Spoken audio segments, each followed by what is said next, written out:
Un hombre sin igual. Jesús, el hombre que cambió el mundo. Por Bill Bright. Capítulo 8. ¿Y vosotros, quién decís que soy yo? Volvamos de nuevo al escenario de aquella ocasión cuando Jesús apartó a sus discípulos de la multitud y los condujo a una área desierta en donde él podría orar a solas. Mientras esperaban el retorno de su maestro, los empolvados hombres se calentaban alrededor de una fogata. Descansando, después de un día largo y agotador, los discípulos comenzaron a recordar los milagros que habían visto a Jesús realizar. Finalmente, Jesús se reunió con sus seguidores y, después de escuchar por un momento su conversación, mirándolos fija y penetrantemente, les preguntó: ¿Quién dice la gente que soy yo? Los discípulos respondieron: algunos piensan que eres Juan el Bautista, otros Elías, y otros que algún profeta de los antiguos que ha resucitado. Él les dijo: ¿Y vosotros, quién decís que soy yo? Entonces, respondiendo Pedro, dijo: el Cristo de Dios. Si Jesús te preguntara: ¿quién dices que soy yo?, ¿qué le responderías? Tu respuesta a esta pregunta determinará tu destino eterno y la calidad de vida que tú puedes experimentar en la tierra. Considerando la evidencia. He encontrado personas que han considerado sinceramente las abrumadoras evidencias que prueban la deidad de Jesús de Nazaret, y sin embargo, no admiten que sea el Hijo de Dios. Sí, he encontrado a algunos que no creen que Jesús es el Hijo de Dios, pero, a medida que hemos hablado y razonado juntos, han sido sinceros en confesar: nunca me he tomado el tiempo para leer la Biblia o considerar los hechos históricos relacionados con Jesús. Su rechazo y en algunos casos resentimiento hacia Cristo se debe principalmente a la carencia de conocimiento, a desafortunadas experiencias emocionales, al mal testimonio de algunos cristianos, o quizás a la influencia de algún maestro de la escuela superior o de un profesor universitario. Pero siempre han admitido que nunca han considerado sinceramente a la persona de Jesús y sus demandas de sus vidas. Hace algunos años, estaba hablando en un grupo de estudiantes de la Universidad de California en Los Ángeles, e inmediatamente después de mi discurso, un joven estudiante, de quien más tarde descubrí que era el líder de un grupo radical, muy enojado se me acercó. Me molesta su esfuerzo por convencer a estos jóvenes para que se conviertan al cristianismo, me dijo. Usted no tiene derecho a imponerles sus opiniones. Usted es viejo y más maduro que ellos y no son más que arcilla moldeable en sus manos.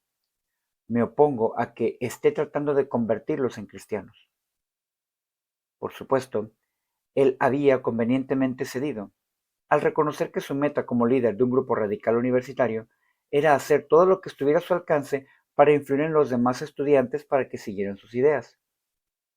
Pero en lugar de discutir, lo invité a que fuera a cenar a mi casa y él aceptó mi invitación. Fue una amena e interesante velada y tuvimos una agradable charla. Era un joven bien parecido, de mente brillante y clara, y pasamos un buen momento juntos. Después de terminar de comer, pensé que era apropiado hablar con él acerca de Jesús, de modo que alcancé mi Biblia y me dispuse a leerla. Me gustaría leer algo de la Biblia, le dije. Él reaccionó airadamente. Yo no creo en la Biblia, declaró. No quiero escuchar nada de lo que usted lea. He leído la Biblia de tapa a tapa y está llena de mitos y contradicciones. No puedo creer ni una sola palabra de ella. Yo le respondí calmadamente. Si no te importa, leeré unas cuantas porciones. Así que abrí mi Biblia en el primer capítulo del Evangelio de Jesucristo según Juan, y leí: en el principio era el Verbo, y el Verbo era con Dios, y el Verbo era Dios. Este era en el principio con Dios. En él estaba la vida, y la vida era la luz de los hombres. La luz en las tinieblas resplandece, y las tinieblas no prevalecieron contra ella. Después de leer algunos versos más, finalicé con este: y aquel Verbo fue hecho carne, y habitó entre nosotros, y vimos su gloria, gloria como del unigénito del Padre, lleno de gracia y de verdad. Capítulo primero, versículos 1 al 14 de dicho evangelio. Déjeme ver eso, me dijo el joven ansiosamente. No creo haber notado eso anteriormente. No recuerdo haberlo leído. Leyó el pasaje ávidamente y después me devolvió la Biblia sin hacer ningún comentario.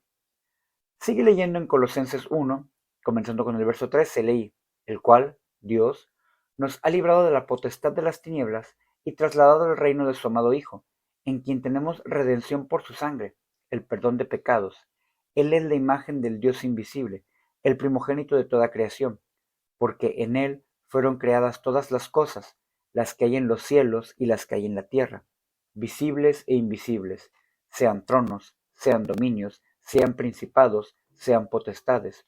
Todo fue creado por medio de él y para él, y él es antes de todas las cosas, y todas las cosas en él subsisten.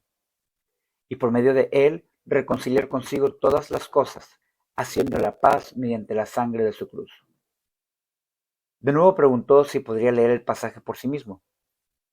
Parecía que leía los versículos vez tras vez, porque los repasaba antes de devolverme la Biblia. Entonces busqué el capítulo 1 del libro de los Hebreos y leí los versículos del 1 al 3. Dios, habiendo hablado muchas veces y de muchas maneras en otros tiempos los padres por los profetas, en estos postreros días nos ha hablado por el Hijo, a quien constituyó heredero de todo, y por quien asimismo hizo el universo, el cual, siendo el resplandor de su gloria y la imagen misma de su sustancia, y quien sustenta todas las cosas con la palabra de su poder, habiendo efectuado la purificación de nuestros pecados por medio de sí mismo, se sentó a la diestra de la majestad en las alturas. En ese momento, el joven ya estaba obviamente conmovido. Su anterior actitud de total beligerancia y antagonismo se había disipado. Entonces abrí en 1 de Juan, capítulo 2, versículos 22 y 23, y leí: ¿Quién es el mentiroso sin el que niega que Jesús es el Cristo? Este es anticristo, el que niega al Padre y al Hijo. Todo aquel que niega al Hijo tampoco tiene al Padre. El que confiesa al Hijo tiene también al Padre. Cuando terminé de leer, charlamos brevemente. Después de un momento, se levantó y se dispuso a salir. Le pregunté si deseaba escribir su nombre en nuestro libro de invitados y él asintió con un movimiento de cabeza. Seguido de su nombre y dirección, escribió estas palabras: La noche de la decisión. El Santo Espíritu de Dios había usado la palabra de Dios para quebrar su antagonismo. Ante mis propios ojos, el milagro se había realizado. Este joven se había acercado cara a cara al revolucionario, al resucitado Hijo de Dios. Su invitación a la vida. ¿Ha descubierto el gozo y la paz de poner personalmente su confianza en Jesucristo? Quizás usted ha creído en la existencia de Dios y su Hijo y ha tratado de vivir correctamente, pero nunca lo ha invitado conscientemente a que sea su Salvador y Señor. No importa lo que usted sea, viejo o joven, profesional o estudiante, casado o soltero. En este preciso momento, usted también puede hacer la decisión de su vida. Ahora mismo Jesús está tocando a la puerta de su corazón. Él le ofrece a usted el mismo plan y el maravilloso amor que cientos de millones, a través de los siglos, han recibido con el resultado de vidas totalmente transformadas. Él ha pagado el precio por su pecado. Él le está pidiendo, en la quietud de su corazón, que le entregue todo, su intelecto, su voluntad y sus emociones. He aquí 4 leyes o principios espirituales que le ayudarán a descubrir cómo conocer a Dios personalmente y le darán la oportunidad de experimentar la vida abundante que Él promete. Dios le ama y tiene un plan maravilloso para su vida. El amor de Dios. Porque de tal manera amó Dios al mundo, que ha dado a su Hijo unigénito, para que todo aquel que en Él cree no se pierda, mas tenga vida eterna. Evangelio de Jesucristo según Juan, capítulo 3, versículo 16. El plan de Dios. Cristo afirma: Yo he venido para que tengan vida, y para que la tengan en abundancia, una vida completa y con propósito. Evangelio de Jesucristo según Juan, capítulo 10, versículo 10. ¿Por qué la mayoría de las personas no están experimentando esta vida abundante? Porque el hombre es pecador y está separado de Dios, por lo tanto, no puede conocer ni experimentar el amor de Dios personalmente. El hombre es pecaminoso. por cuanto todos pecaron y están destituidos de la gloria de Dios, como lo dice Pablo en la carta a los Romanos, capítulo 3, versículo 23. El hombre fue creado para tener comunión con Dios, pero debido a su terca y egoísta voluntad, escogió su propio camino, y su relación con Dios se interrumpió. Esta voluntad egoísta, caracterizada por una actitud de activa rebelión o pasiva indiferencia, es evidencia de lo que la Biblia llama pecado. El hombre está separado de Dios, porque la paga del pecado es muerte, esto es, separación espiritual de Dios, como lo dice Pablo en la carta a los Romanos, capítulo 6, versículo 23. Dios es santo y el hombre es pecador. Un gran abismo nos separa de Dios, porque Él no puede tolerar el pecado. El hombre está tratando continuamente de alcanzar la vida abundante mediante sus propios esfuerzos, tales como las buenas obras, la filosofía o la religión. Pero la Biblia claramente enseña que solo hay un camino para cruzar el abismo. Jesucristo es la única provisión de Dios para nuestro pecado. Solo en Él puede usted conocer y experimentar el amor y el plan de Dios para su vida. La palabra de Dios registra tres importantes hechos que verifican este principio. Jesús murió en nuestro lugar. Como lo dice Pablo en la carta a los Romanos, capítulo 5, versículo 8. Mas Dios muestra su amor para con nosotros, en que siendo aún pecadores, Cristo murió por nosotros. Jesús resucitó de entre los muertos. Lo dice Pablo en la primera carta a los Corintios, capítulo 15, versículos 3 al 6. Cristo murió por nuestros pecados, fue sepultado y resucitó al tercer día, conforme a las Escrituras. Apareció a Cefas, Pedro, y después a los 12. Después apareció a más de 500. Jesús es el único camino a Dios. Jesús les dijo: Yo soy el camino y la verdad y la vida. Nadie viene al Padre si no es por mí. Y esto lo tenemos en el Evangelio de Jesucristo según Juan, capítulo 16, versículo 6. Así que Dios ha tomado amorosamente la iniciativa de salvar el abismo que nos separa de Él al enviar a su Hijo Jesucristo a morir en la cruz, en nuestro lugar, para pagar el precio de nuestro pecado. Pero no es suficiente conocer estas leyes. Debemos individualmente recibir a Jesucristo como Señor y Salvador, para poder conocer y experimentar el amor y el plan de Dios para nuestras vidas. Debemos recibir a Cristo. Mas a todos los que le recibieron, a los que creen en su nombre, les dio potestad de ser hechos hijos de Dios. Esto lo vemos en el Evangelio de Jesucristo según Juan, capítulo 1, versículo 12. Recibimos a Cristo por medio de una invitación personal. En el libro del Apocalipsis, capítulo 3, versículo 20, dice: He aquí yo estoy a la puerta y llamo. Si alguno oye mi voz y abre la puerta, entraré a él. El recibir a Jesucristo implica un cambio de actitud hacia Dios y confianza en Cristo, para que Él entre en nuestras vidas, perdone nuestros pecados y haga de nosotros la clase de personas que Él quiere que seamos. Pero aceptar intelectualmente que Jesucristo es el Hijo de Dios y que murió en la cruz por nosotros no es suficiente, ni mucho menos tener una experiencia emocional. Recibimos a Cristo por fe, como un acto de la voluntad. Hay una vida dirigida por el ego, que está en el trono, y Cristo está fuera de la vida. Hay intereses controlados por mi ego que a menudo resultan en discordia y frustración. Pero una vida dirigida por Cristo es en la que está en la vida y está en el trono.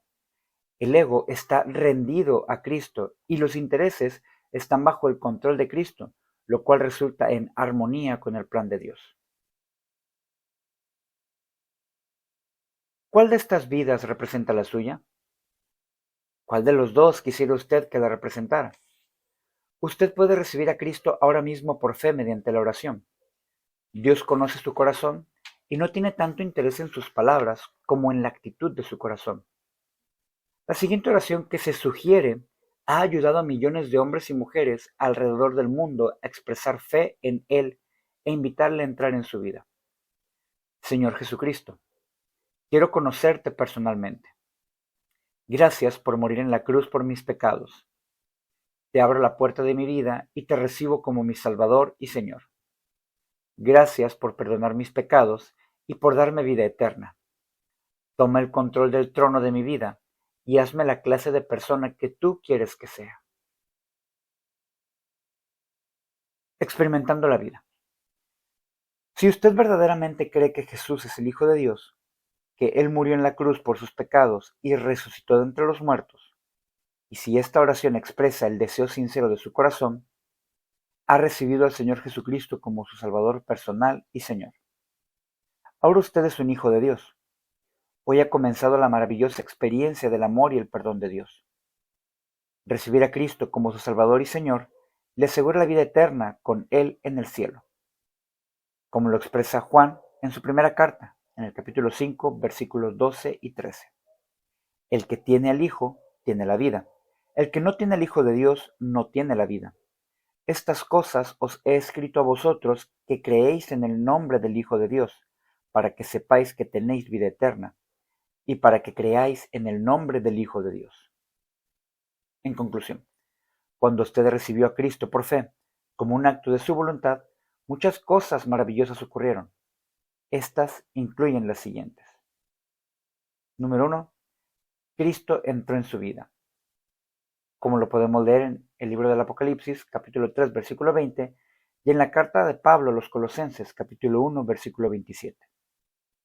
Número 2. Sus pecados le fueron perdonados.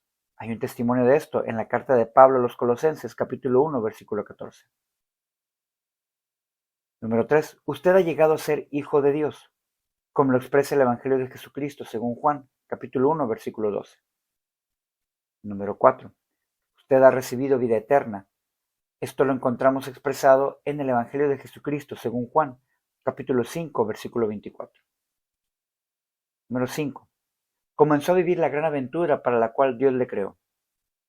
Esta aventura está escrita en el Evangelio de Jesucristo según Juan, capítulo 10, versículo 10, en la segunda carta de Pablo a los Corintios, capítulo 5, versículo 17, y en la primera carta de Pablo a los Tesalonicenses, capítulo 5, versículo 18. ¿Puede usted pensar en algo más extraordinario de cuanto le ha ocurrido que el recibir a Cristo? Tome un momento ahora para expresar su agradecimiento a Dios en oración por lo que Él ha hecho por usted. Dar gracias es una demostración de fe. En la carta de Pablo a los Efesios, capítulo 2, versículos 8 y 9, nos recuerda que nosotros no ganamos el amor y el perdón de Dios por nuestras buenas obras. La salvación es un regalo de Dios que se recibe por fe. Una vez que recibimos a Cristo como nuestro Salvador, no necesitamos recibirlo de nuevo. Él promete a sus seguidores: yo estaré con vosotros todos los días hasta el fin del mundo. Esto lo dijo y lo tenemos expresado en el Evangelio de Jesucristo según Mateo, capítulo 28, versículo 20. Su Santo Espíritu habitará en nosotros por el resto de nuestra vida. Ahora que se ha convertido en hijo de Dios, descubrirá que las atribuciones del más grande revolucionario de la historia son reales para usted hoy. Yo le animo a que estudie la palabra de Dios, la Biblia, y obedezca sus mandamientos. Acuda a Él en oración diariamente, confiando en Él para cada situación de su vida. Y según lo vaya haciendo, usted experimentará la vida abundante que Él ha prometido. A medida que usted fielmente adore y sirva al Señor en una iglesia local, también conocerá el amor y compañerismo de estos creyentes, el cuerpo de Cristo. Estos principios han sido usados por Dios para enriquecer mi vida desde que me convertí a Cristo en 1945. Pablo se sintió tan emocionado con Jesús que exclamó en Colosenses 1:28, a quien anunciamos, amonestando a todo hombre y enseñando a todo hombre. Yo le animo a experimentar el gozo de ayudar a otros a descubrir por sí mismos esta emocionante manera de vivir. Comparta su fe en Cristo con sus amigos, sus seres queridos y sus vecinos en cada oportunidad que se le presente. Tome la iniciativa de decir a otros lo que usted ha encontrado en Jesucristo y la manera como Él ha revolucionado su vida. Esta práctica ha tenido especial significado para mí. Usted también puede ser parte de esta maravillosa aventura de difundir su palabra y enseñanza donde quiera que usted se encuentre, y a través del mundo, mediante sus oraciones, sus ofrendas y su involucramiento personal. Usted puede ayudar a otros a descubrir el verdadero destino para el cual fueron creados, presentándoles al hombre sin igual.